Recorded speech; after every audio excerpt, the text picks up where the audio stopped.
everyone. We want to welcome you today to the We Are Flora Pearl podcast. I am your host, Latasha J. Humphrey. In a moment, we will jump into this powerful podcast. But before we get started, we want to let our audience know that this podcast is being brought to you by the Flora Pearl Foundation, where our vision is bridging the gap, building a legacy.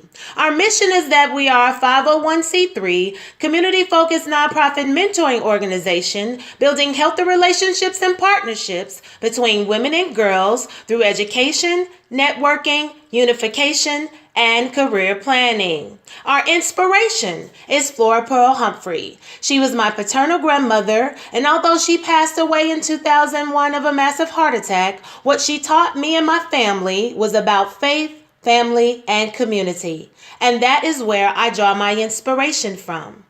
Now, audience, I have the pleasure to introduce to you one of my sister friends. We met a few years ago and just hit it off from the moment, and then we would have our heart-to-heart moments. Her energy is electric and she has a heart of gold. She wants to make this world a better place by living her best life, and that is to be celebrated and admired. She has such a sweet spirit, and I am so very blessed to know her. If I had to describe her in one word, it would be gracious.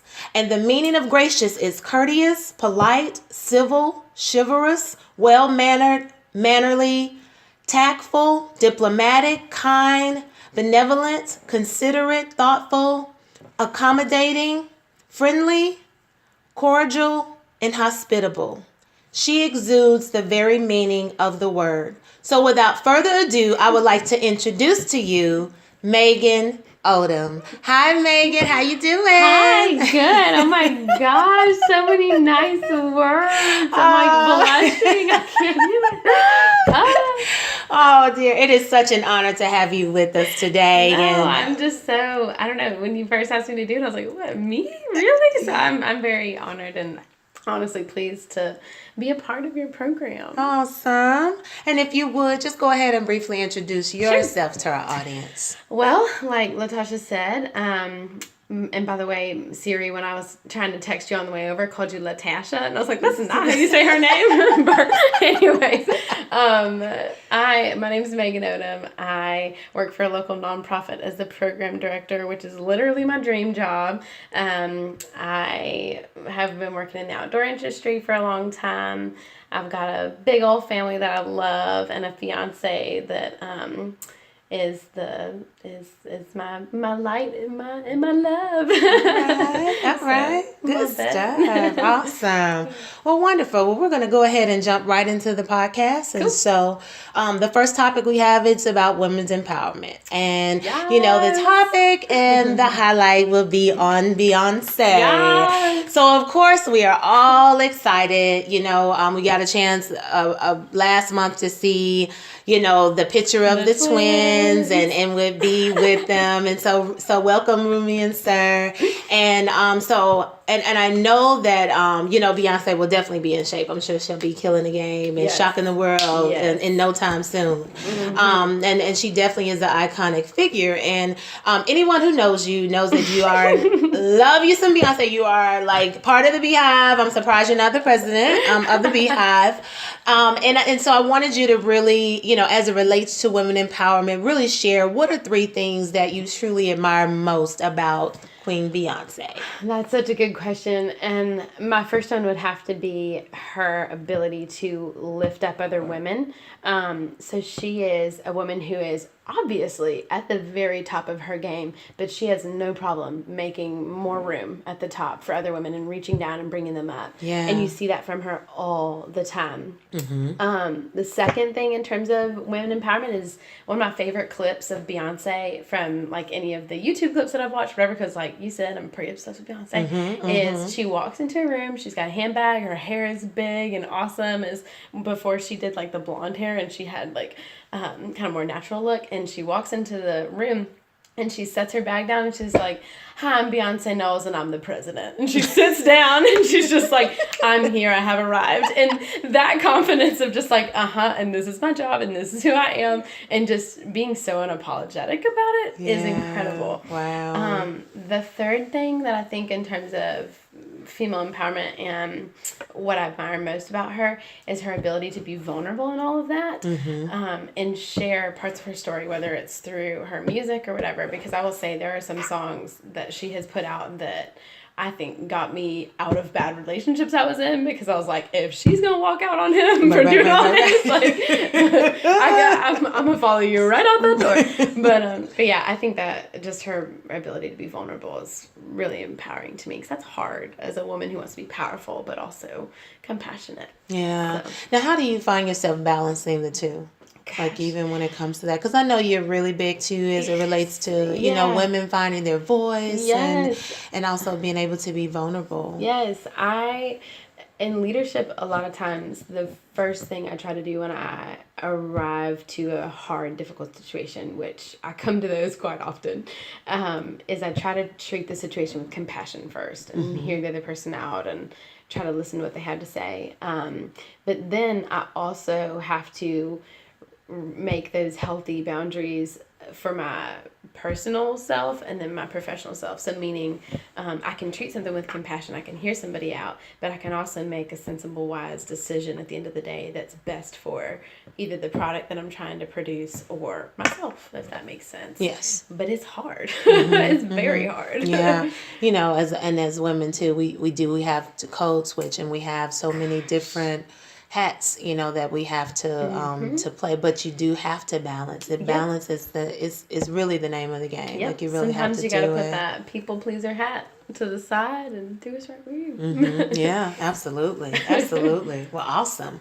Well, we're gonna get into the topic on segue to culture vibes, and so that's an kind of our pop culture topic, and it's those things that may be trending, and of course as it relates to Beyonce, you know, Jay-Z dropped recently his 444 album, and basically kind of came through. It was like a thief in the night. Like, it was like, you know, the next thing we knew was like, oh, you know, the album dropped. And of course, that's you know, I know, right? They just do it, take it to another level. And so the big news, one of the biggest things was him admitting infidelity in his marriage to B. And so the Beyhive was not happy, and correct. I know, like, you know that, like, you are not too happy about that. And so I wanted to get your thoughts on a few posts that I saw that kind of stood out.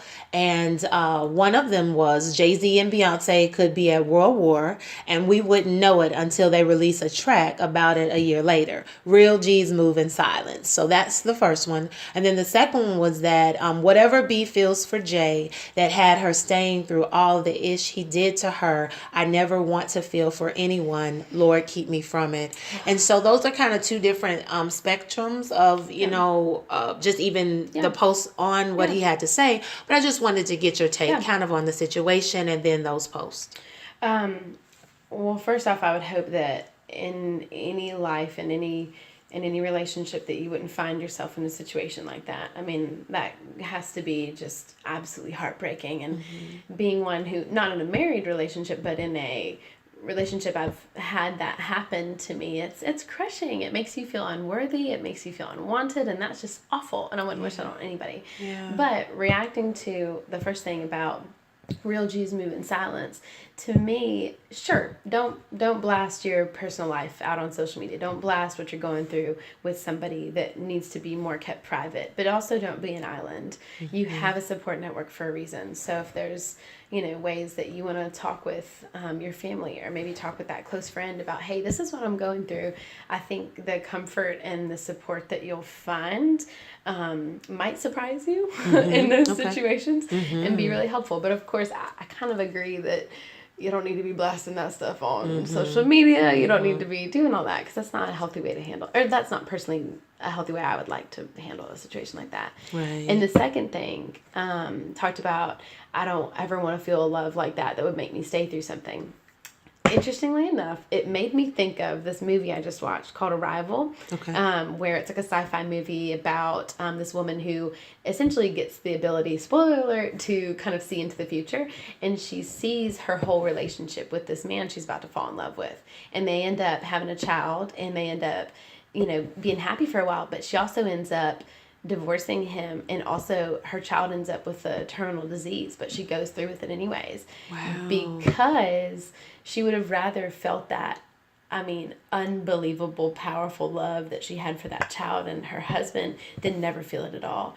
Wow. And to me, that was so powerful. It brought me to tears. I was just like, oh my gosh, I can't imagine making that kind of choice. But it's like, what a hard position to be in if you knew, And I guess the reason it made me think of that was, I think for Beyonce, from her perspective, she may be thinking, I would rather have this powerful love that I know I can get through, and maybe not look at it as a rite of passage. You don't have to go through that in order to know a love, if that makes sense. Right. You don't have to go through that.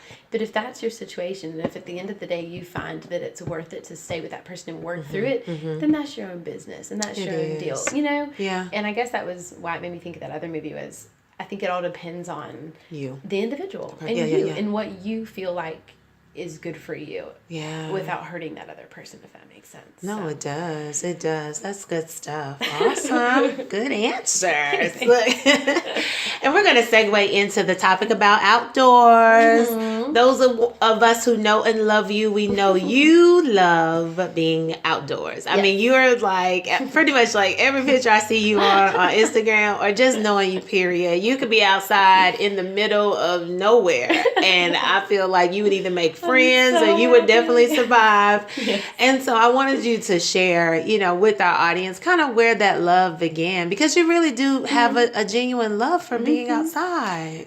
It's funny. My mother would tell you a different story than I would. And so I guess I'll give you the brief short version of my story. Right. So, to my memory, I just remember these fond memories of camping when I was younger with my mom. And so my mom and my stepdad would camp out for I remember just being out there for summers on end, if that makes sense. And we would spend time basically around a campfire or out hiking in the woods, in the canoes, like just things like that. Anytime that they had, when they weren't in college or weren't working in the mechanic shop, that's what we would do. We would spend our time outside.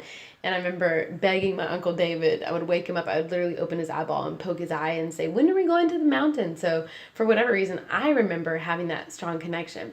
My mother, however, tells a story of me in a canoe standing up and being very angry that I had to be outside and saying, I am getting furious because you are not turning this canoe around.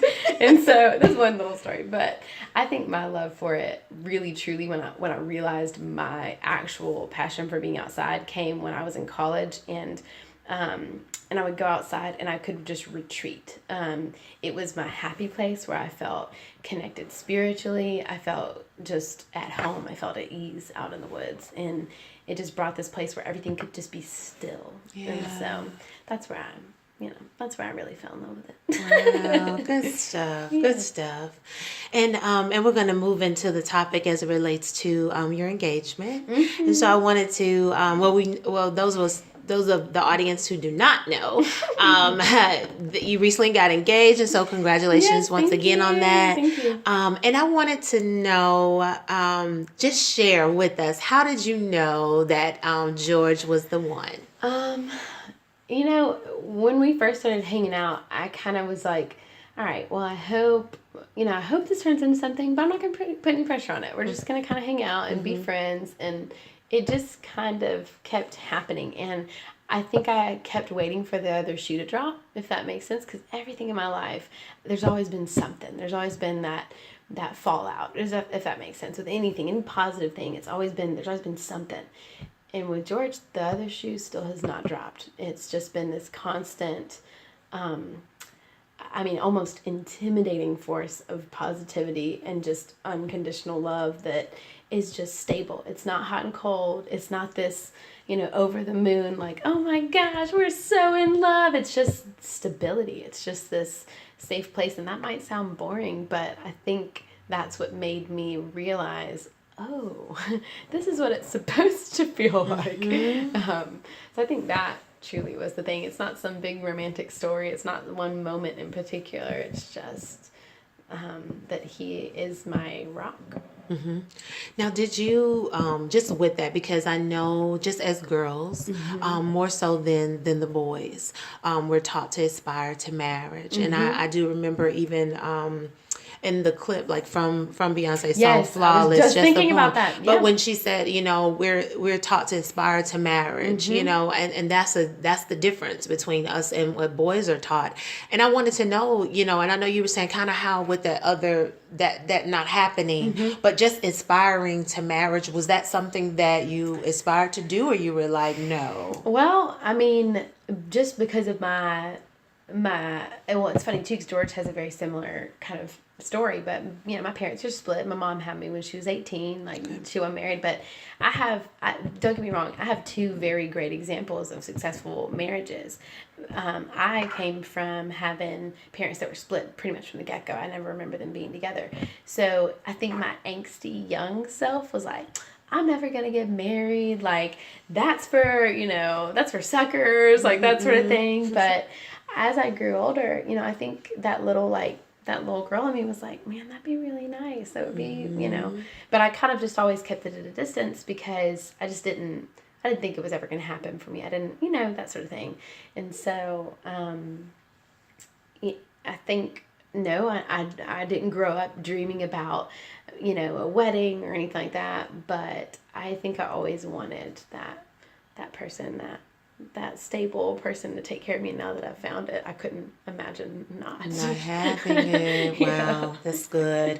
And I wanted to know if you can share some pearls of wisdom with any woman who may be anxious about getting married, and just kind of what you were saying, like even say for some that may have been in the same situation where they didn't have something to look towards, and they saw something totally different or didn't think it was possible for them. Yes. Could you share any words of encouragement to those women? That's one thing that I wish there was more conversation about, is one, just that anxiety about getting married, or that anxiety once you do get engaged or are on that path to get married. Because the thing is, coming from a background that is a little bit, I guess, not the norm, not the regular, maybe not the most stable, you find that person, you have that positive force in your life. And I've read something on the internet the other day, and it said you have that person, and then that allows you to fall apart, if that makes sense, in a healthy place. And so if you're feeling that anxiety, if you're feeling that, like, oh my gosh, like, what's wrong with me, and whatever, like, I just want them to know, like, that's normal and that's okay. And like, now that you have this person, it's okay to fall apart. And when you put yourself back together and you look at the other side and you see what's on the other side, which is this wonderful, beautiful life with this stable person, like, that's going to be amazing. Yeah. So not be afraid of it. Yeah. And not be afraid. And I think that's the one thing that is like, it's okay to be afraid, but knowing, like, you can get past that. You know what I mean? You can get past that, and it's going to be awesome. You don't have to stay in that fear. Right. So even if it starts out that way, even if you're kind of, oh my gosh, is this really happening? Is this real? Yeah. And because I've seen where there have been a few, even celebrities have talked about that, and they were just saying, they didn't allow themselves to be happy, and almost sabotage things. Oh my gosh, and I've done that myself a few times. Yes. What happens is the little anxiety bug starts creeping up and says, oh, you know what? You're actually not worthy. Oh, this thing, this ring on your finger, guess what? You don't deserve that. And stuff like that. All these negative lies, this anxiety starts to creep up inside you. And the reason that it's happening, though, LaTasha, is because you have a safe place for that to happen. And once you realize that that's why it's happening, it blows your mind. I never understood what people meant by tears of joy. I didn't. I never understood that phrase. I was like, whatever, they're faking it. I've literally cried so many tears of joy when I realized that in that moment. I'm just like, what's happening? It's like this, it's this overwhelming, knock me on my rear end joy that I never thought I would feel. Yeah. Straight up. And it's because I was allowed that place to let that happen. Yeah. And so if you're feeling that anxiety, girl, that's normal. And you're going to get over it, and then it's going to be awesome. That's good stuff. That's good. That's good. And I wanted to talk with you, as it relates to even counseling. That's that topic. And so, one of our heart-to-heart moments, of course, you shared with me that as you were learning about you, and some that you touched on, and not only learning about you, but you also were able to learn about how to deal with George, and and so you did go to counseling. And so first I wanted to know what made you decide to go, and then how did it affect you in moving forward? Like, what were those steps?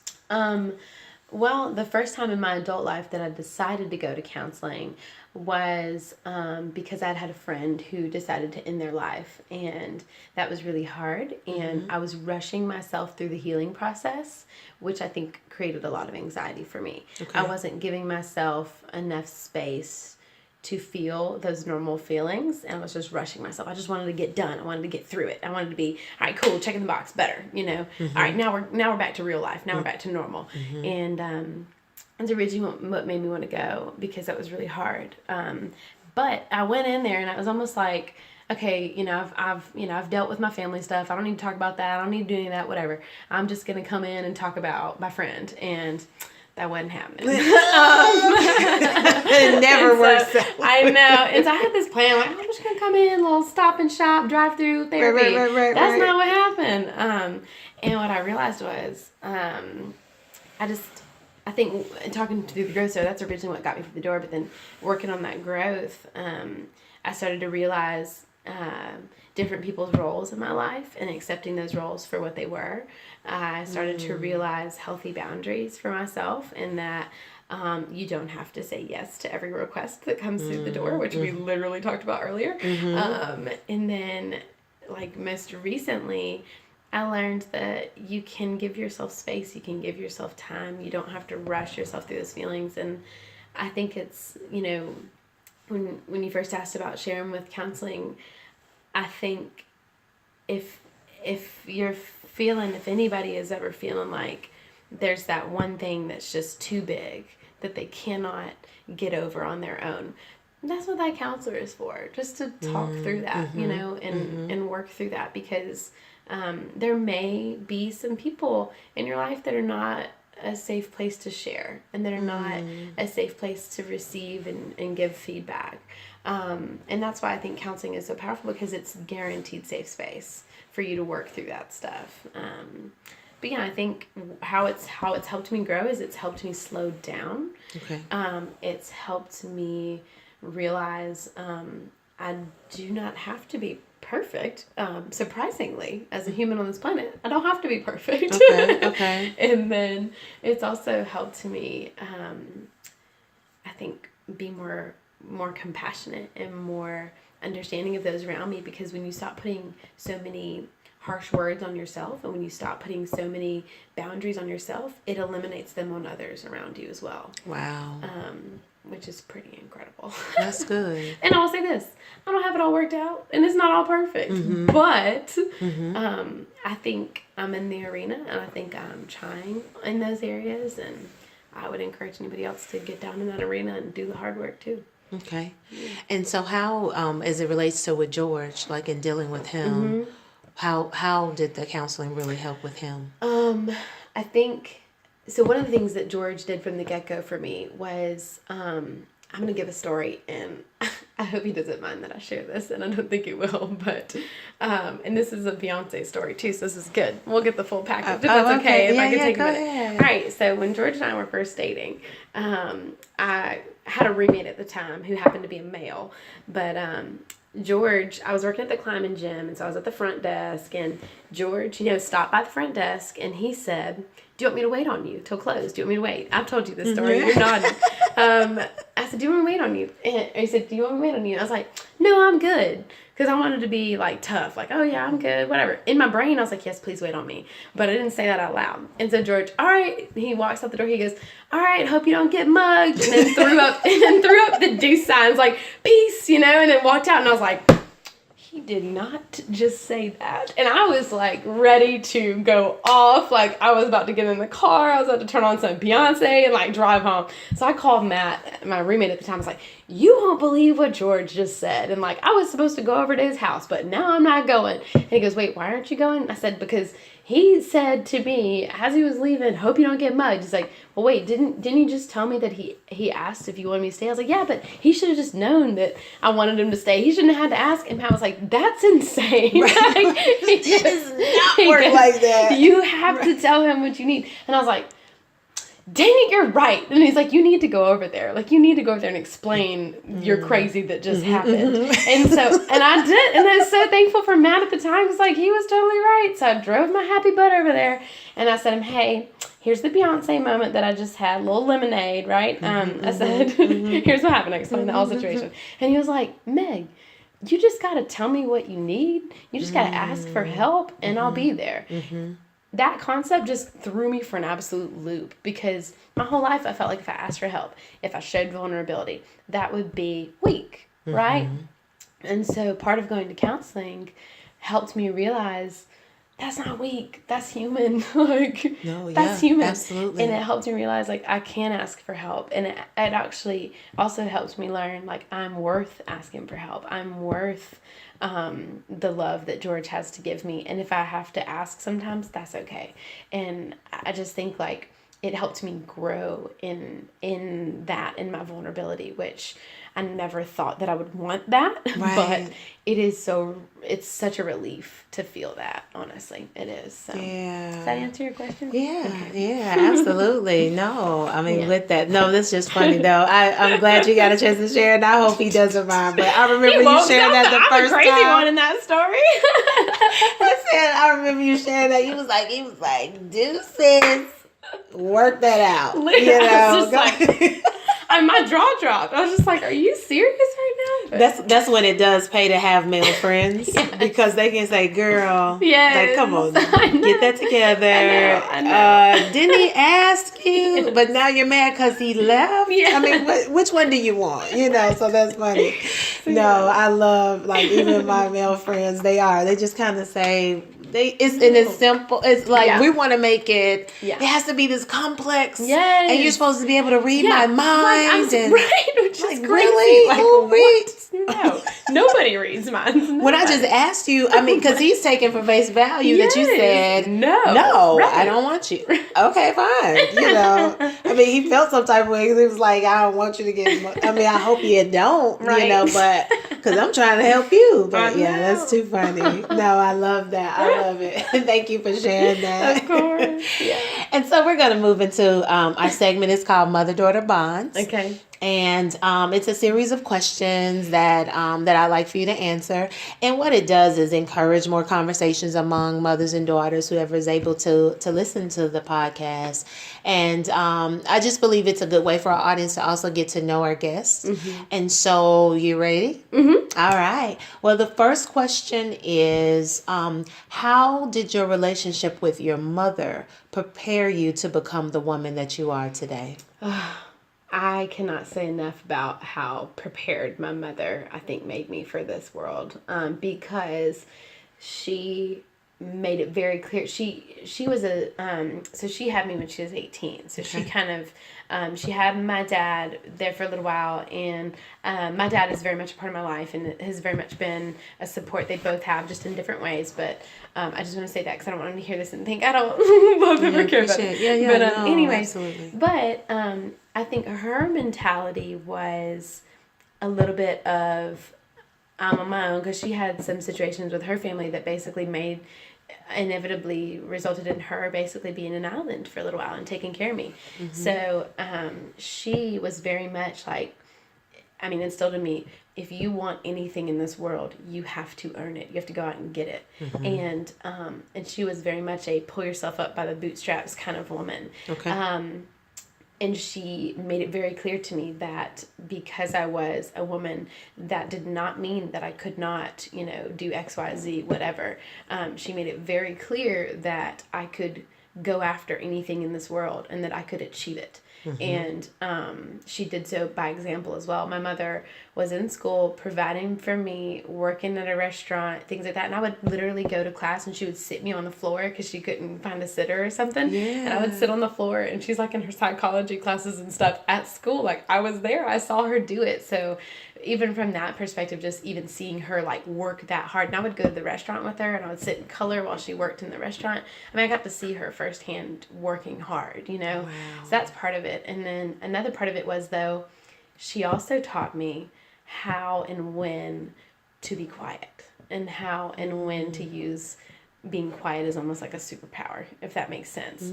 So I don't mean like that she silenced my voice, because let me tell you something, my mom was going to talk to the manager if there's an issue, that sort of thing. I remember. She's the firecracker. Yes. Yeah. But she came to visit. But yes. she basically taught me when and how to be respectful, because I remember this one moment where she always taught me to kind of speak my mind and be open and da-da-da. Well, I had chosen the wrong time to do so.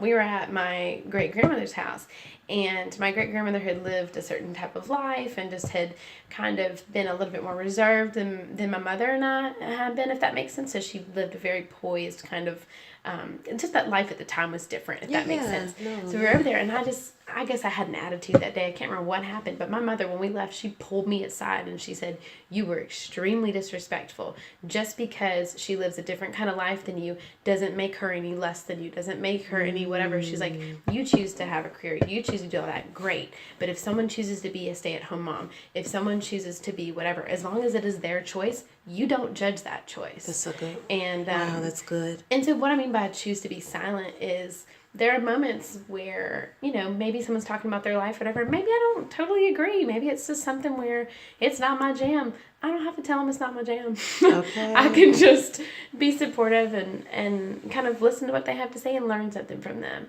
And that's something that I feel like sometimes we, as women, sometimes we feel like we have to be either one or the other. And she taught me how to be both. And so I think, like I said, her preparing me for this world and when to be powerful, when to be silent. Not silent, but just when to stay quiet and stay calm. I think I've reflected more and more on those moments, and I think that's what makes me a little, I don't know. It makes me successful. I'll say it. It makes me successful. Yeah. So. I know I have this little phrase I said, you know, I know I've heard other people say it too, but keep it classy and cute.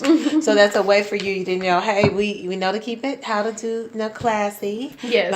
But cute's like, okay, you know, know how to make it a little sassy. Right. So yeah. And she also knows how to, I will say this just as like a side note, she also knows how to make anything fabulous. And so she can, like, if she finds out that tomorrow she's got to do a pizza party for a PTO or whatever, she can make that fabulous. That will be the best PTO pizza party you've ever been to. Really? Like, she can just whoop it out. Wow. So good that's stuff. what she did too. Anyways. Cool. And I wanted to kind of follow up and just ask, you know, what are some ways that mothers and daughters could practice kind of strengthening their bond? What are some ways you think they could? That's one where, and you have to keep in mind too, I talked a lot about my mom, but I also have a stepmom. And so I kind of get two women, two powerful, influential women in my life. But in terms of practicing that bond, my mother and I have a way of knowing when the other person is in, like, I don't know, just that mood. You know what I mean? Where it's like, okay. And I think one of the things that we sometimes forget about is how to give that person space and that still be received as love and respect and things like that. So sometimes I just know, like, all right, Mom, this is not going to be a good conversation. I'm going to have to let you go, you know? And it's not that we're not confronting an issue. It's just that on any other day of the week, on any other day of the week, we wouldn't be having this issue. It's just today. It's something in the air. So I think that's one thing. Another thing I think is, my mom lives in Florida, and I try to make it a point to call her as much as I can. She makes it a point to call me as much as I can. But when we talk, it's just about anything and everything. And from the start, it's been that way with my mom. She's always been super open no matter what I had to come and tell her, if that makes sense. And I think that is, and there's never been judgment either. I think that's one of the ways that as a daughter, I've appreciated. I can't speak from a mom's perspective, but I can speak from a daughter's perspective. Just knowing I can come to her with anything has been huge. And then with my stepmom, as I've grown older, her and I's relationship has strengthened so much, and I've gotten so much perspective. And I think for her and I, my mom and I have always kind of had a pretty open and like vulnerable relationship. We'll talk about things when we have issues and everything, which is great. But my stepmom and I think for maybe someone who's going through, maybe they've just received a new daughter into their family or whatever, just knowing that it's never too late to start working on that bond. It's good. Is so huge, because my stepmom has been in my life since I was 2, and recently she has been such a wonderful support to me through this moving transition I'm about to go through engagement, through all of this. And I never knew that was something that we could talk about, and wow. the ways that she has supported me and the ways that she's been open and talking with me have just been, amazing. Just amazing. So I think just knowing that it's never too late to start trying. Right, right. Now, what is your thought on the, because one of the things I've learned, I can say even most recent, I would say within the last year, is kind of the denying the need to be right to preserve the relationship. Cool. What's your take on that? Oh. Because sometimes, you could be right, but you could be right by yourself. Yes. And not have. And that means any type of relationship. I have a great example. Yeah, if we can, I know this is a little bit about mothers and daughters, but maybe I can give an example through work. So I recently had a staff member who was feeling that they had to, and as a woman, she was feeling that she had to speak up at every moment, had to feel like, and I think as women, a lot of times we feel like if we don't, because there's so many times in our lives where we've been told, no, sit down, be quiet, that when we get to that point where we realize, I don't have to be quiet, we do it all the time. We're just like, I'm not gonna let anybody tell me something, I'm just gonna be loud. And so, I don't know if this is this particular woman's case or not, but basically it got to a point, she was so upset, she was like, I just feel like if I don't say something, I'm giving up my voice. And that's not the case. Right? Yeah. So what I've started to do, me personally, I'll go back to me now because I don't want to keep harping on that situation. And and she's doing fabulously, by the way. The girl's killing it. But anyways, what I do when I hear somebody telling me something, whether it's you need to be doing this, and this, you need to be doing such and such, and if I know I've already done it and if I know I'm right, I just think of it as like a little mental check in the box. Like, yep, done, already did that. Yep, cool, got it. Yep, I let them be right all day long. You got it in the bag. You're telling me up and down and sideways how things need to be done. Cool, but you know what that is for me? A check in the box because I already did it. Right. So that's one thing. 2 is I am not the best person to ask about that in terms of like how to because I don't feel like I've mastered how to sit back and how to let it go, but I am actively working on it. Yeah, if that makes sense. No, we all are. I think that's, well, I would say those of us who choose to. Yes, how about that? Yes. And I think that's the thing, is knowing that if that exists in you, because for me, a long time I didn't have a voice. I wasn't able to speak up, and so when I found that voice, all I wanted to do was speak up and tell you about how I was right. But what I've started to kind of transition to is I've learned, just because I'm not speaking up doesn't mean I'm wrong. Just because I'm not speaking up doesn't mean I've lost my voice. It means I'm choosing in this moment to have the power because I'm silent. Yeah. Because I know, and that's all that matters. And I'm totally cool sitting right here in I know land. Right. And that goes back to with your mom. Like what you said, what she taught you. Just kind of that balance. Exactly. So, and that's coming out even with that. So that's wonderful. It's wonderful. Well, what book most influenced you? You already know. It's Big Magic. I know. Big Magic by Liz Gilbert, I think, is the book that has most influenced me. Yeah. And I'll share a little bit of why. Okay.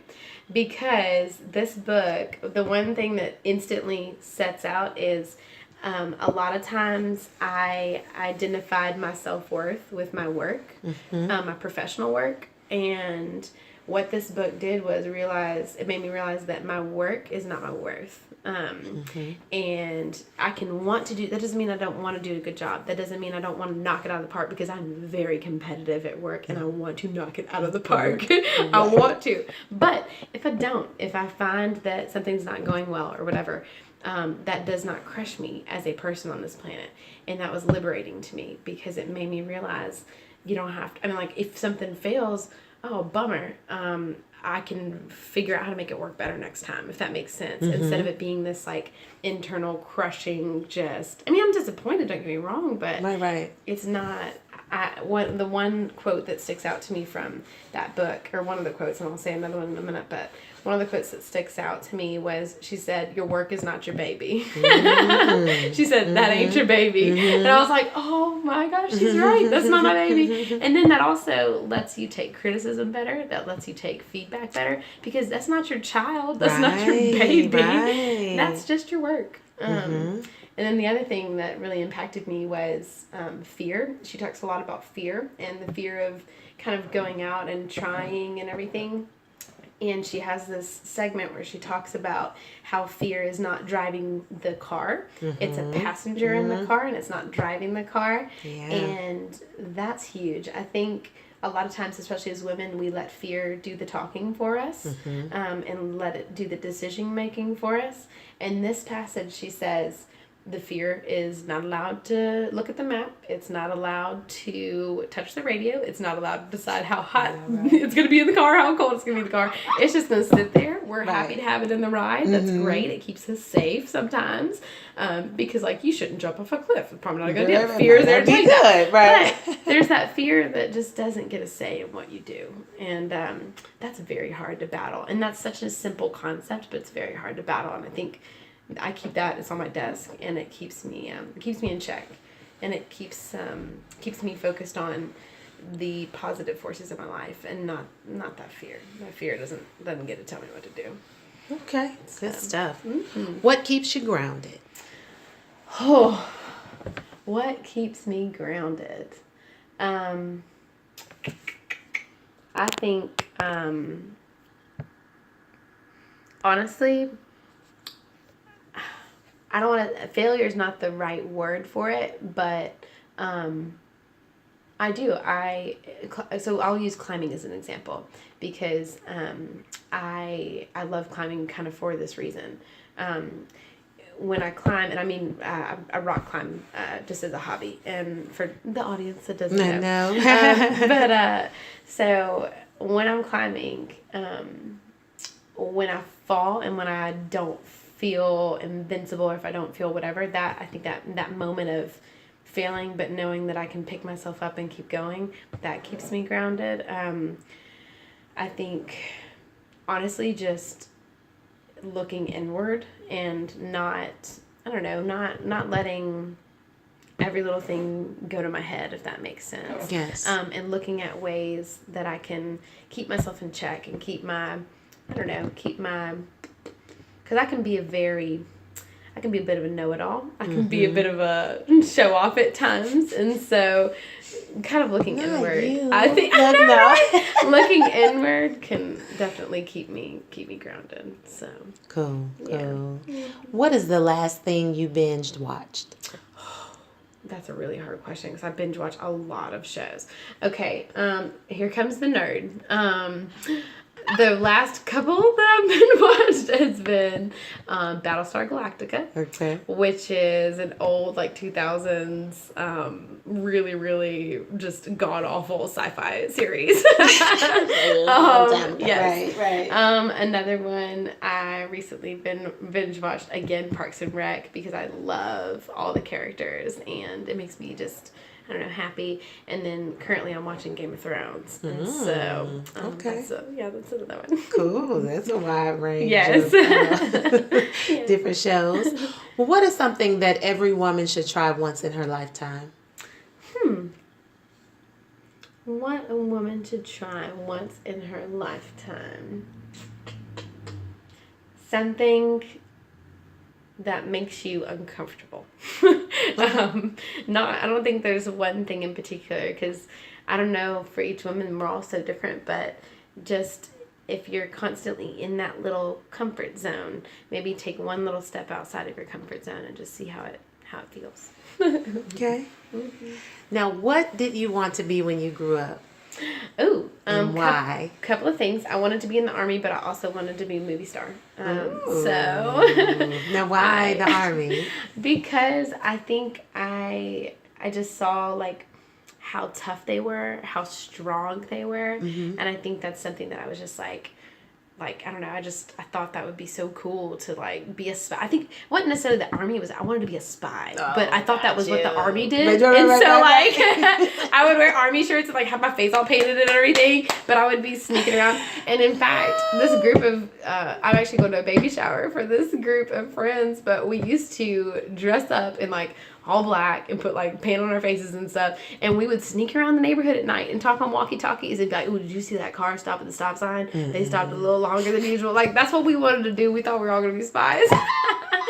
And then movie star, I did theater for years. And I didn't even want to be a movie star for fame, but I just loved the theater. Yes. I loved acting. I loved all of that. It was so fun to me. Yeah. Wow. So how did you spend your summers growing up? This is some of the most fond memories I have because, like I mentioned, my parents were split, and my when I lived with my dad, I would go visit my mom during the summers, and they jokingly would call me the summer kid, quote unquote, because that meant I could get away with anything because I was only there for like 3 months. So we would go to my mom lived in Florida, really close to the beach, so I'd spend a lot of my time at the beach. They also skydived. And so I would spend a lot of time at the jump zones and the drop zones, just kind of waiting for my parents to come down from the sky, which was a lot of fun. But yeah, a lot of outdoor time, a lot of just kicking it, like, you know, hide and go seek with my friends and things like that. But I also spend a lot of time, I remember fondly spending time at the mechanic shop with my stepdad, because when my mom and my stepdad would both have to work, I would go to the mechanic shop with my stepdad, and they would put me in the outdoor freezer and, like, feed me burritos and stuff, which I just remember being like, I don't know, I thought I was the coolest kid ever, and I would go back to school and be like, "Yeah, the freezer, you guys remember that?" And they'd be like, "Meg, nobody puts us in a freezer." And I was like, "Oh, well, it's really fun, y'all should try it." Right, that's only you. Like, no, we didn't do that. That's too funny. Well, what superpower would you like to have? Calm. I read your thing before I came over here, and on your Facebook profile it says calm is my superpower. Yeah. Man, I mean, just to have the ability to just snap on some calm would be, I mean, that's truly a superpower. That'd be amazing. And I do remember you as, like, the calm in the storm. A lot of times at work, we'd all be running 90 miles an hour, and Latasha would just be like, "Okay, and how is everyone doing today?" And just be this, like, wave of calm. We're like, "Oh, thank God." It's like it was. Thank God, Lord. Latasha's here. I thank God, because it would just be in the midst of time, like different times. And you would just know, like, you would just come in and be like, "I feel like you need to hear me say this." And I'm like, thank you. Yes. Right, yeah. So calm. I think that is an actual superpower. You're so right. Yeah, good stuff. Now, what would you say to a woman with a broken heart? Oh, call me. First off, just call me. But I think with a broken heart, there can be a broken heart for so many reasons. Right. But this is temporary. This is temporary. Oh my gosh, it's temporary. And give yourself time. Give yourself time. Do not rush it. Do not rush it. Don't stay there forever, but don't rush it. That's right. Don't rush it. Let it out. Don't try to just, get up and go. You got to let yourself feel that, or else it will come back and bite you. That's good. So, yeah. Oh, that's good. Now, what is the most important lesson that you've learned in the last year? Ooh. I think in the last year, go with my gut. Go with my gut. Okay. And that's something you and I have talked about pretty at length, because the times that I listened maybe to others and it didn't feel right or whatever it was, and then I maybe had something happen or something happened at work, and I was kicking myself because I knew it. I just knew it. And there is something to be said about women's intuition. And that is a real thing. And so if you feel it in your gut, you go with that gut, girl. You almost remind me with saying that. You know, who says that all the time? Do you know? Olivia Pope. Oh, with yes, Scandal. that's right. They're always like, she's like, that. I just feel it. Like, she just, when she's like, they was like, well, Olivia, like, she, she knows her gut. She's going with her gut. Because people would say, well, what is that? It was like, well, she just, her gut is saying this, like her team, basically. So they would go with it because that's what she's like, this is what I feel. And I can understand that too, though, because, so my Myers-Briggs, my personality type is not a go with your gut kind of girl. Like, I am I need to sit down, I need to see all the options, I need to plan, I need to analyze, I need to nail down the right answer. I need to know for a fact that I'm this right. is how, yeah. So, a lot of times it can be hard for me to listen to that gut, if that makes sense. But, oh my gosh, like, save yourself the trouble, you know? Yeah, and just do it. Just go with it. Now, if you could talk to one person from history, who would it be and why? Ooh, that's a tough question. I used to have the answer, like, ready to go. Alive or dead? Yeah, or just either. like anybody? That would be, I mean, obviously Beyonce, but besides Beyonce, I'm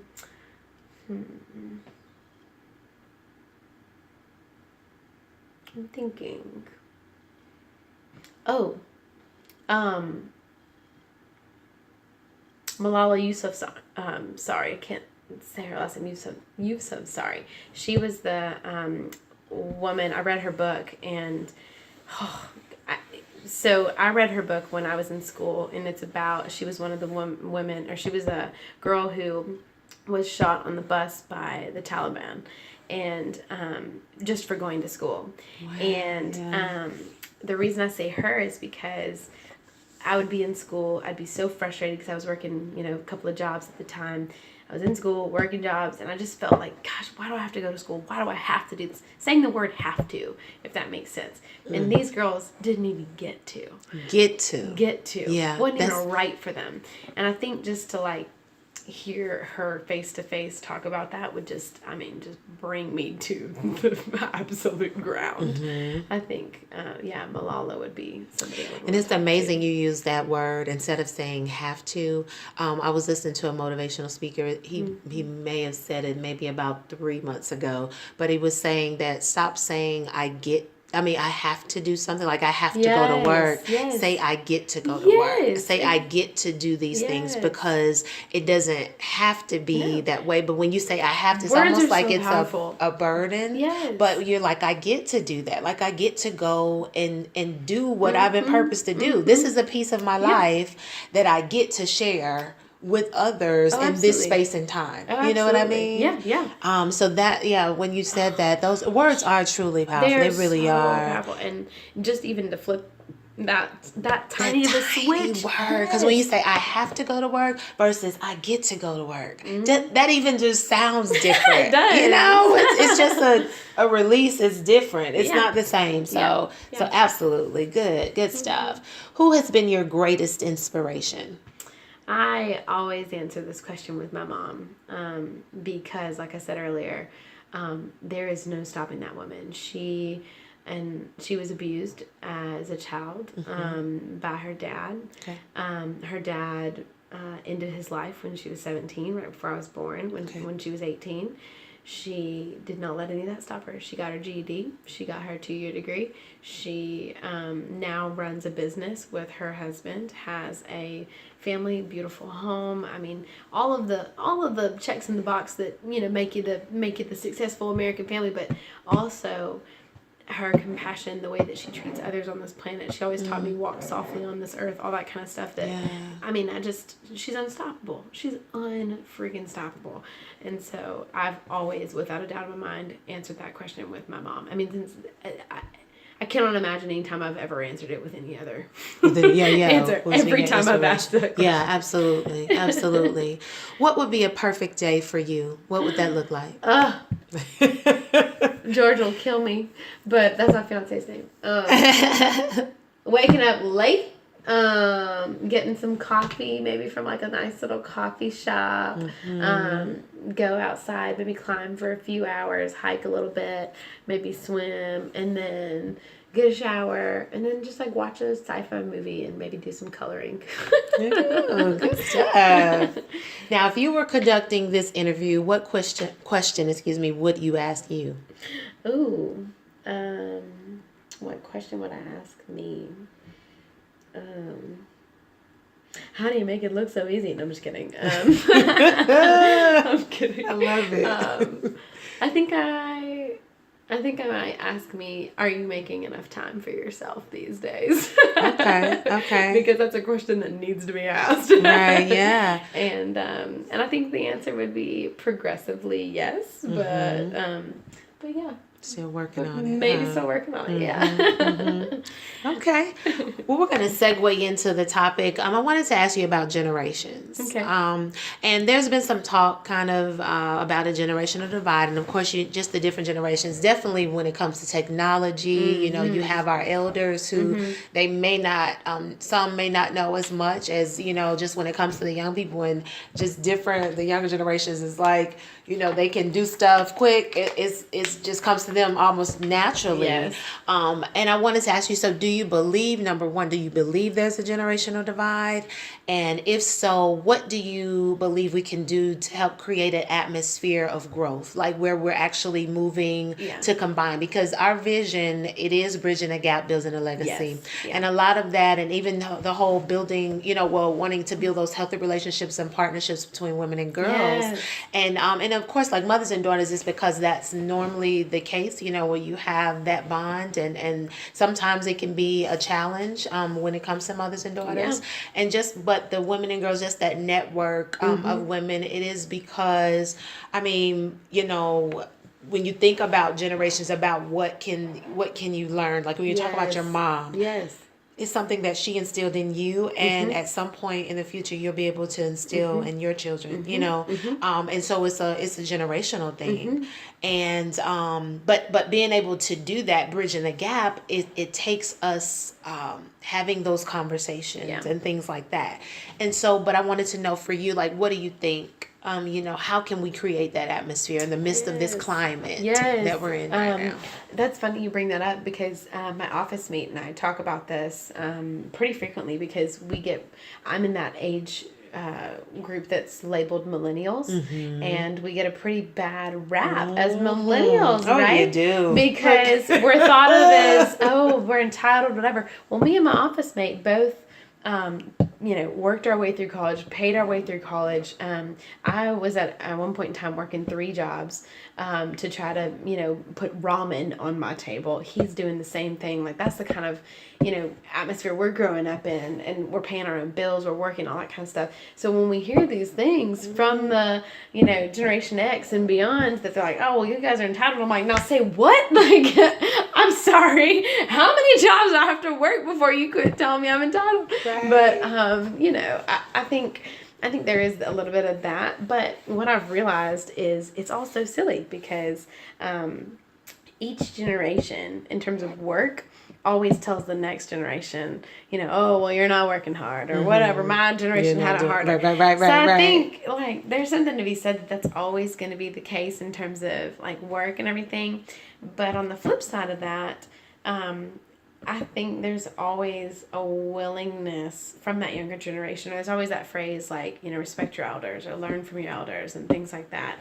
I think that's a phrase, but in order to have, I think there needs to be more space for that. There needs to be more things like Flora Pearl that give us an opportunity to sit down and capture that stuff, whether it's through a podcast, whether it's through one of your inspiration networks, whatever it is.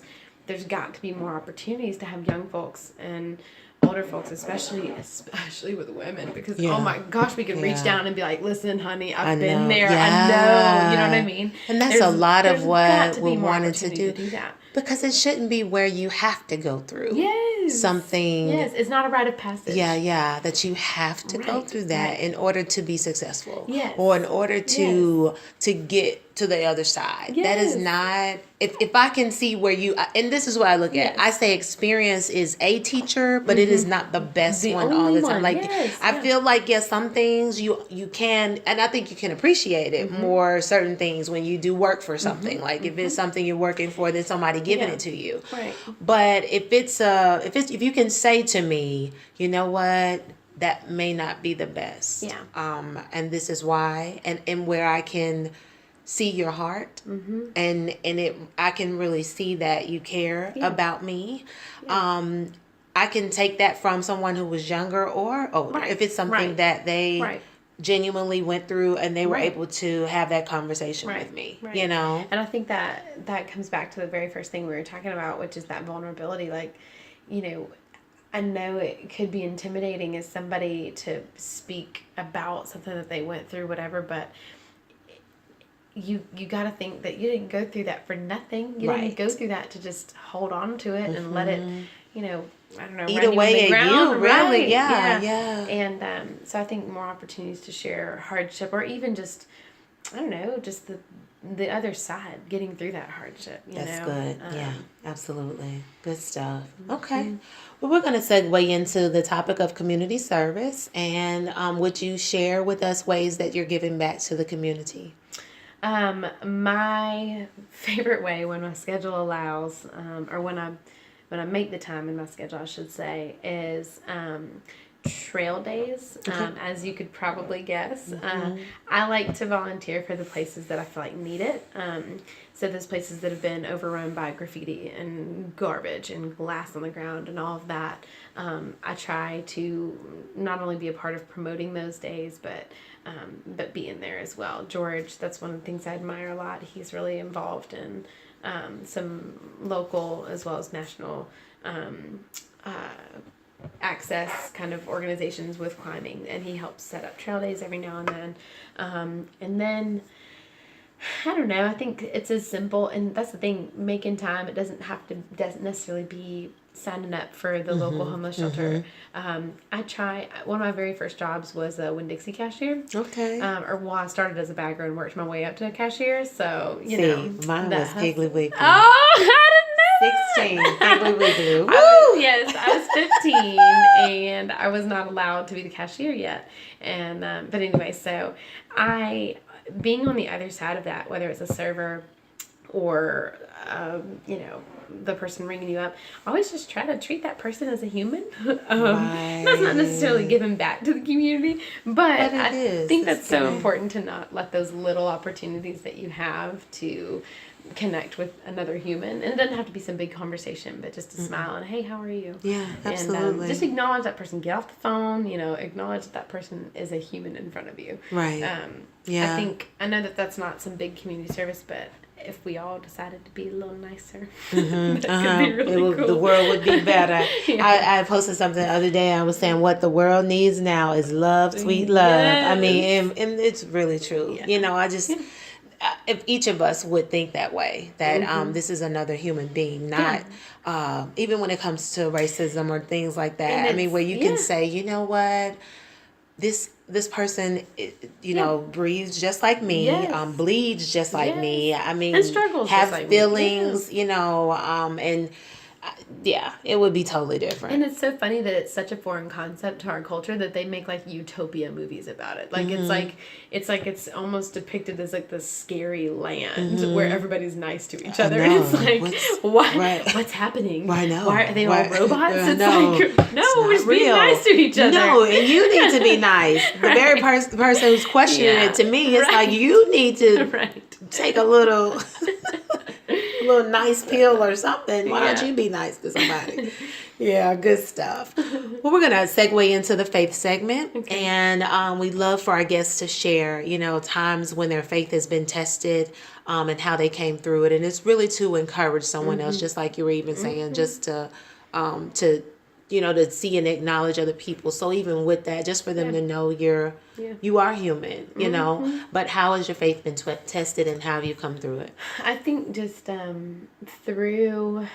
think some of the times I can think about were moments where it's almost like you're sitting on the floor by yourself and you're thinking, why is this happening to me? What did I do to deserve this? You know, it's almost like you're crying out in anger, if that makes sense, of like, you know, I've done everything right. I've done everything and I'm supposed to do. So why is this happening to me? Yeah. That's been those moments where I feel like I've done everything I'm supposed to. I've been the good person. I've been the nice person. I've done everything by the book. And I feel that moment where it's like, well, I'm going to stop being nice. I'm going to stop doing what I'm supposed to do. And that's the moment that I get tested every time. And it's not a particular like big aha thing that's happened to me, but it's continual when that kind of stuff comes up. And what happens is all of a sudden this kind of calm starts to wash over. And this, no, that's not what we want to do. That's not how we want to be. That's not who we are. Right? It starts to wash over. And in those moments, I'm like, okay, you're right. All right. Okay. All right. And then that moment of this is temporary comes back to my mind, and this is not permanent. And this is, whatever the situation is. And I start to hear those words come through that it may not be the same every time. Maybe one time he's telling me, you know what, this is something you need to confront. This is something you need to work out. Yeah. Maybe it's another moment where he's telling me, you know what, we don't need that. That's cool. But I think if you give, it all comes back to time. If you give yourself that time, if you give that moment of prayer, that moment of thought, whatever it is for you personally, because you may not be at a place of prayer yet. You may not be there. You may not be there. Yeah. But when you get to that place, it's almost immediate. That wash of calm, that superpower of calm is almost immediate. And it is. When you give yourself that space and that time. And it takes over. And in those moments, like you have those moments, for me it's anxiety. I have other members of my family who have had the courage enough to also share that they, suffer with anxiety as well. But that anxiety can start to creep up and say, oh, hey, yeah, remember, you're not worth it. Oh, yeah, you remember this? Remember this that happened to you? Oh, yeah, you're not worth it. And my stepmom, quite recently, she sat me down because I was expressing some stuff to her that I just felt, I was feeling those feelings. And she sat down and she hugged me. She goes, Meg, that's the devil telling you lies. Right. And I just was like, when you think of it, when you allow yourself to think of it as not just you putting that negativity on yourself, but it's an outside force, it's almost easier to realize that that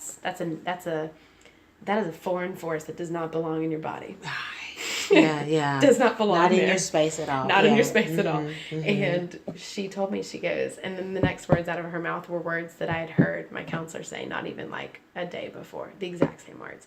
And so it's moments like that. You have to be, I think, willing and open to see those signs and let them connect. Does that make sense? No, it does. Wow. Because it was like the literal same exact thing. And I was like, holy moly. And so I think, one, in those moments, letting that calm wash over. Two, in terms of like regaining faith, looking for those connections, looking and being open to when basically he's coming down over the head and being like, hey, here's the message. You know what I mean? Don't miss it. Yes. Right. But then also knowing he's not going to give up, that message is going to keep on coming until you've heard it. And then some more, and then some more, and then some more.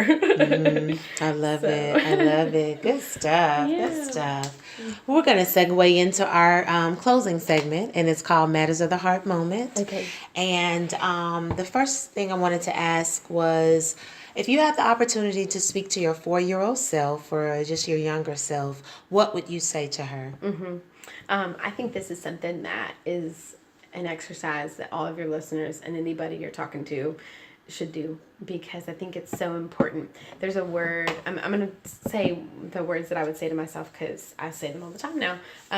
But there is a line in a song that brings me a whole lot of joy, and it says, treat yourself in words unspoken. And why that's so powerful to me is, as children, we need to hear certain words. We need to hear certain affirmations. We need to hear kindness. We need to hear that.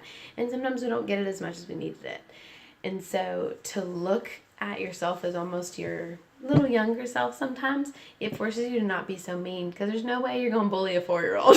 Right. There is no way you're going to bully a 4-year-old. So but you should.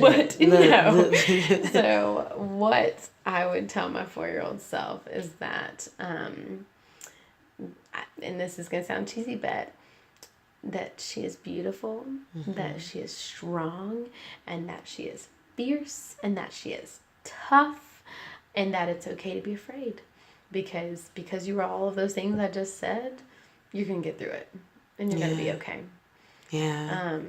And I think that we don't spend enough time even just telling our adult selves that. So it's easier, I think, at first to imagine that you're saying it to little baby 4-year-old Latasha, and then to start saying it to you. It makes it easier to say it to yourself. Yeah. No, that's good. That's good. So, and the fact that you like even do that exercise, and like you said now, and saying it, it is that remembering. And for me, I'm a visual person, so just to even visualize, having that conversation. And it's almost like an out-of-body experience, but talking to yourself and saying, hey, like you said, you're beautiful.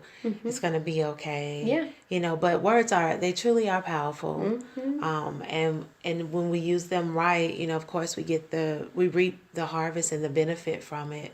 But then, if the words are not used well, you can reap from that as well. But it's just how powerful they are. And it's so, to me, and I posted something the other day by Kanye West. He said, giving up is way harder than trying, and to me, that's exactly how I feel, as it relates to positive words, because I know just in the air it's almost like kind of a negative type thing. Yes. But I can't get swallowed up into the negativity. I gotta just fight harder to say the positive stuff. My gosh, and catch myself when I don't need to say. Yes. 1,000 times yes. And that's it is so hard to not get wrapped up in that little negativity cycle and to break it. But a way to look at it is, if you've been saying those negative things for so long to yourself, it's going to take a little time to nip it in the bud. Yeah. And just say, oh, you know what? Nope, we're going to say these nice things over here instead. Yeah. It takes hard work. Yeah. Hard work, and you're right. That's a really good quote. Yeah, good stuff. Well, what is the best pearls of wisdom that you've ever received?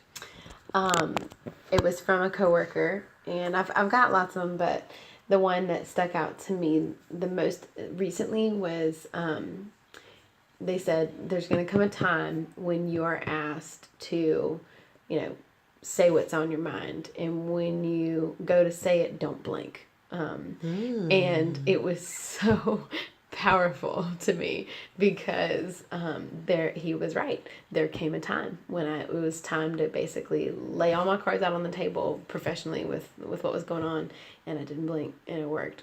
So basically just having that confidence and that understanding that, nope, I do know what I'm talking about, and here it is, was pretty huge. That's good. That's good. Is there any last minute comments you want to make? In terms of just, I guess, when Latasha first asked me about sharing with counseling and everything, I was a little nervous, but I think that in our culture, it's a taboo to have to ask for help or to have to do that. So if there's anybody who's considering, going, one way to look at it is just go check your crazy. You know what I mean? Just go check. Just, check it in. Just see what's going on in the brain. Because, this is the bottom line. If you broke your ankle or you thought you broke your ankle, maybe you have a little soreness in your ankle. You went to the doctor and they said, yep, you know what? That's broken and we're going to fix it. You'd be like, all right, cool, let's get it fixed. And if you went to the doctor and they're like, you know what? That's just a little sprain. We're not going to worry too much about that. You'd be okay. It's the same thing with counseling. If you feel like there might be something you want to go check out, just go get it checked out. And maybe a broken ankle, it may just be a little sprain. That's but good. You gotta take care of yourself. Look at you. Okay. Philosopher size and look. I had somebody else that told me that one time. I was like, okay. Yeah, it just might be. Yeah. That's good stuff. Yeah. Well, Meagan, we want to thank you so much, just for being with us and just sharing with us. It's been such a blessing. And I'm so grateful you're here. I'm grateful for your friendship, Latasha. It's a true blessing to me. Thank you. That means a lot. And yours as well. Aww. You mean so much to me. Look, trying to cry. No tears. I told you Hold them back. Thank you. And our goal at the Flora Pearl Foundation is to always be a blessing to all of those that we come in contact with by operating with the spirit of excellence. We want to thank you all so much for listening today. And you can visit our website at www.florapearlfoundation.org. We look forward to spending time with you all each week, and we will talk to you soon.